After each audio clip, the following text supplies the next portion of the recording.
পেঁয়াজের ঝাঁজে কাবু রাজধানী সহ সারা দেশ। মৌসুম শেষে যোগান কমার অজুহাতে দাম সেঞ্চুরি ছাড়িয়েছে। নতুন মৌসুম শুরুর আগে দাম না বাড়ার যে অনুমান ব্যবসায়ীরা করেছিলেন তা এখন কেবল আশ্বাস।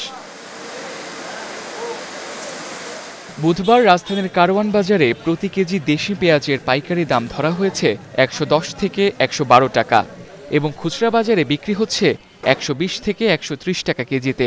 ক্রেতাদের অভিযোগ, বাজারে সরবরাহ নিশ্চিত না করায় ভোগান্তি হচ্ছে সাধারণ ভোক্তাদের। বাজার মনিটরিং না করার পরিপ্রেক্ষিতে এই হচ্ছে আর কি, যখন যেভাবে যে কাছে তা পারে তাই নিচ্ছে আর কি। আমাদের মতো সাধারণ মানুষ যারা আছি, আমাদের মতো দেখার মতো কেউই নাই, যে আসে সে ভুক্তভোগী। এই তো নর্থ বেঙ্গলে যারা হাট বাজারে তার দামই পাচ্ছে না, অথচ আলুর দাম পাচ্ছে না, পেঁয়াজের দাম পাচ্ছে না। আর ঢাকা শহরে বিক্রেতারা বলছেন, আগাম বার্তা ছাড়া মোকাম থেকে পেঁয়াজের সরবরাহ কমিয়ে দেওয়ায় বাজারে ঘাটতি দেখা দিয়েছে, যার প্রভাব পড়েছে দামে।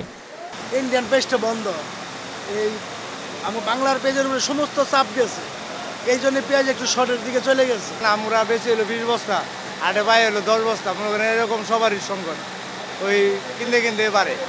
পেঁয়াজের চাহিদা মতো মাল পাওয়া গেছে না, সে কারণে বাজার বাড়তেছে।